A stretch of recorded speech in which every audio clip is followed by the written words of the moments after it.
আমরা জানি গত 12-13 দিনে 4 বার পেট্রোলের দাম বেড়েছে। পেট্রোল ডিজেল রান্নার গ্যাসের দাম এমন ভাবে বাড়ছে, লোকে নতুন বিজেপি সরকার আসার 3 সপ্তাহের মাথায় বলতে শুরু করেছে যে ডাবল ইঞ্জিন এনে লাভ হলো না।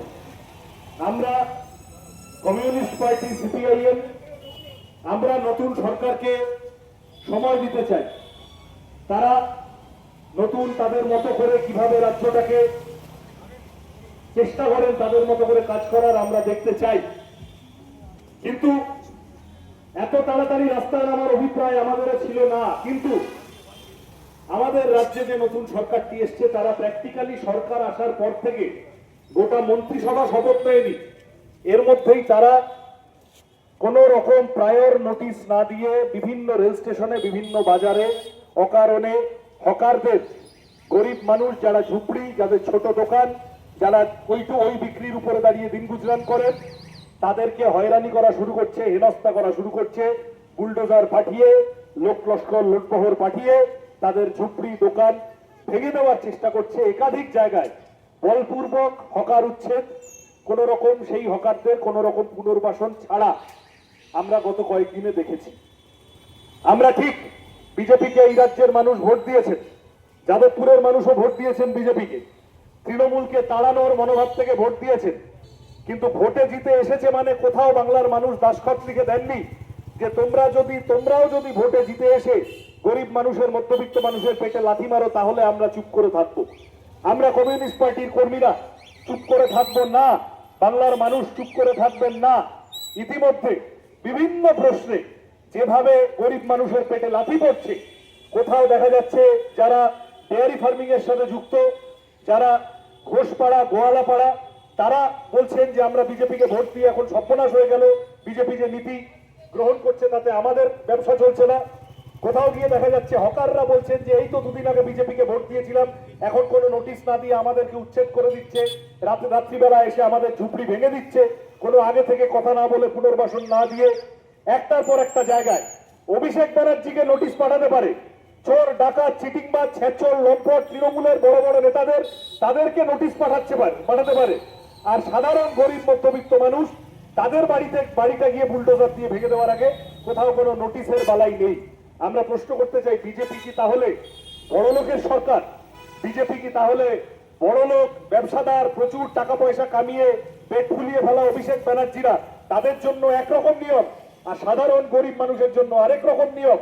এরকম যদি হয় তাহলে গরিব মানুষ, মধ্যবিত্ত মানুষের অধিকার রক্ষায় বামপন্থীরা রাস্তায় থাকবেন, আমরা রাস্তায় নামবো। আন্তর্জাতিক মোদী সরকার তারা ডোনাল্ড ট্রাম্পের কাছে, আমেরিকার কাছে মাথা বিকিয়ে দিয়েছে বলে তারা তেল কেনা রাশিয়ার থেকে ইত্যাদি ইত্যাদি বিভিন্ন কাজ করতে পারছে না, যাতে আমাদের দেশের মানুষের সুবিধা হতো। সব মিলিয়ে আমাদের দেশে বেকারত্ব বেড়েছে, মূল্যবৃদ্ধি বেড়েছে, পেট্রোল ডিজেলের দাম তো বেড়েছে বটেই, শিক্ষার অবস্থা খুব খারাপ, স্বাস্থ্যের অবস্থা খুব খারাপ। সাধারণ মানুষের মধ্যে, তরুণ প্রজন্মের মধ্যে ক্ষোভ, তার বহিঃপ্রকাশ, তার স্ফুরণ আমরা সোশ্যাল মিডিয়ায় দেখতে পাচ্ছি ককরোচ জনতা পার্টির মাধ্যমে। এই যে দেশের মানুষ তারা সবাই মিলে আস্তে আস্তে ক্ষেপে উঠছেন সিস্টেমটার বিরুদ্ধে। আমাদের রাজ্যের সরকার তারা বলেছিলেন ডবল ইঞ্জিন হলে উন্নয়ন হবে, ভালো হবে, কিন্তু তারাও এসে এত অল্প, প্রথম দিকেই ইংরেজিতে কথা আছে মর্নিং শোজ দ্য ডে, সকালবেলায় বোঝা যায় দিনটা কেমন হবে। এখনো প্রথম 21 দিন, প্রথম 3 সপ্তাহ হয়নি এই সরকারের, তাতে করেই যা আর্লি সাইন্স দেখা যাচ্ছে, তাতে করে বোঝা যাচ্ছে যে এই সরকার বড়লোকের হয়ে কাজ করতে চাইবে, এই সরকার বেসরকারীকরণের জন্য লড়বে, এই সরকার গরিব মানুষের পেটে, মধ্যবিত্ত মানুষের পেটে লাথি মারতে চাইবে। যে সরকারি কর্মচারীরা ভেবেছিলেন যে বিজেপি আসবে, শুভেন্দু অধিকারী প্রথম ক্যাবিনেট মিটিং থেকেই ডিএর ঘোষণা করবেন, তারা প্রথম ক্যাবিনেট মিটিং এর পরে ডিএ পেলেন না, ডিএর ঘোষণা হলো না। যারা বলেছিলেন যে আচ্ছা আমরা আজ নয় কাল, কাল নয় পরশু আমরা 3000 টাকা পাবো, তোমাদের 3000 টাকা দেবো, বিজেপি বলেছিল, এখনো পর্যন্ত ফর্মে নাম ফিল আপ করা নিয়ে টালবাহানা চলছে। কবে, কোথায়, কিভাবে অন্নপূর্ণা ভান্ডার শুরু হবে কেউ ভালো করে বলতে পারছে না। এক একদিন এক এক রকম কথা বলছে সরকার। তাহলে সাধারণ মানুষ যাবে কোথায়?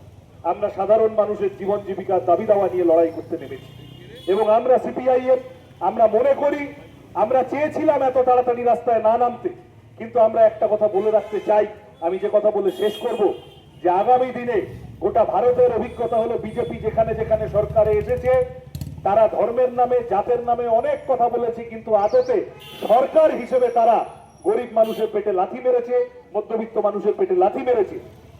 আজকে যখন আমরা এই মিছিল করছি, এখন বিজেপি শাসিত মধ্যপ্রদেশের ইন্দোরে সামান্য জল চেয়ে সাধারণ মানুষ হাজারে হাজারে রাস্তায় আছে। বিজেপির যারা কাউন্সিলর তারা পর্যন্ত বিজেপি সরকারের কাছে সুরাহা না পেয়ে তারা পর্যন্ত নেমে পড়েছে রাস্তায়। যারা সাধারণভাবে মানুষ যারা বিজেপিকে এমনিতে সমর্থন করেছিলেন গত ভোটেও, তারাও বিপদে পড়ে গেছেন। মানুষের একেবারে জীবন জীবিকার ন্যূনতম বেসিক্সটুকু যদি বিজেপি তুলে দিতে না পারে, তাহলে বিজেপির বিরুদ্ধে লড়াই ঘনীভূত হবে, লড়াই বাড়বে। এই যা পুলিশ কর্মচারীরা যারা আছেন তাদেরকে আবেদন করব, নতুন সরকার এসেছে, আপনাদের ডিএ এখনো হয়নি, আপনারা ডিএর জন্য কথা বলুন। সব মিলিয়ে কেবলমাত্র বিরোধীদের উপর অত্যাচার করার জন্য ব্যবহৃত হবেন না আগের সরকারের মতো করে। আপনারা আপনাদের অধিকারের জন্য কথা বলুন। সাধারণ মানুষের অধিকারের জন্য কথা বলবে, গণতন্ত্র বিকশিত হবে, মানুষের দাবি দাওয়ার লড়াই শক্তিশালী হবে। বিজেপি যদি কথা না শোনে, তৃণমূল বলে আর কিছু নেই পশ্চিমবঙ্গে। ভাজা পাপড়ের মতো ঝুরঝুর করে ভেঙে পড়ে যাচ্ছে, কর্পূরের মতো উবে যাচ্ছে। বিজেপির মানুষ মারা নীতির বিরুদ্ধে রাস্তায় দাঁড়িয়ে থাকবে লাল ঝান্ডা, দাঁড়িয়ে থাকবে কমিউনিস্ট পার্টি, দাঁড়িয়ে থাকবে সিপিআইএম, বামফ্রন্ট। আমরা সাধারণ মানুষের জীবন জীবিকার দাবি দাওয়া নিয়ে লড়বো। জিনিসের দাম কমানোর জন্য আমরা লড়াই করলাম। আজকের মিছিল শুরু হলো জিনিসের দাম কমানোর দাবিতে, পেট্রোল ডিজেল রান্নার গ্যাসের দাম কমানোর দাবিতে, এবং তার সাথে সাধারণভাবে আমাদের রাজ্যের আইন শৃঙ্খলা পরিস্থিতি, আরজি করের এত বড় আন্দোলন, সেই আন্দোলনের ওপর ভর করে মানুষের গণরোষ। মমতা ব্যানার্জির সরকার চলে গেল, নতুন সরকার এসেছে, ইতিমধ্যে বেহালায় বাচ্চা মেয়ে আবার গ্যাংরেপের ঘটনা ঘটেছে, আবার একই রকম ভাবে নৃশংস অত্যাচারের ঘটনা ঘটেছে। তাহলে পুলিশ কোথায়? পুলিশ মন্ত্রীকে, সরকার কোথায়? তারা কি ব্যবস্থা নিলেন? কারা গ্রেপ্তার হলো? পুলিশ প্রশাসনের ভূমিকা কি? এই প্রশ্নগুলো আজ থেকে, এখন থেকে উঠতে শুরু করেছে। কেবলমাত্র বড় বড় কথা বলবেন বিজেপির নেতারা একটু ফাঁকে ফাঁকে শক্তি চট্টোপাধ্যায়ের কবিতা পড়ে যাবেন, আর তাতে মানুষ ভবি ভুলবে না, তাতে মানুষ সমস্ত সাতক্ষণ মাফ করে দেবে, তা নয়। আমাদের আইন শৃঙ্খলার প্রশ্ন, আমাদের মেয়েদের নিরাপত্তার প্রশ্ন, আমাদের রুজি রুটির প্রশ্ন, জীবন জীবিকার প্রশ্ন, এই নিয়ে কমিউনিস্ট পার্টি লড়াই করবে।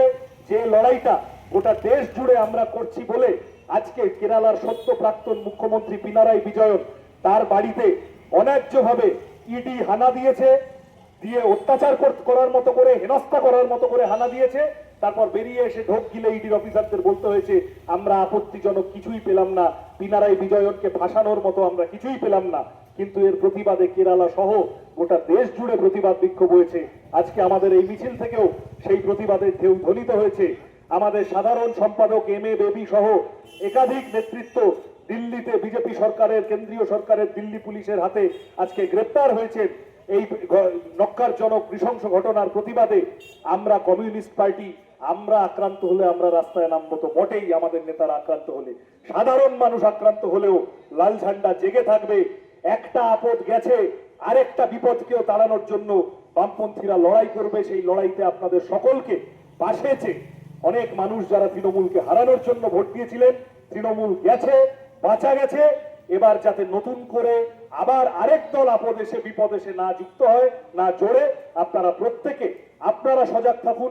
আমরা আছি রাস্তায়, আপনাদের প্রত্যেকের সমর্থন ভালোবাসা চেয়ে আমার কথা শেষ করছি। বিজেপির সরকারের মানুষ মারা নীতির বিরুদ্ধে সমস্ত মানুষ এক হোক।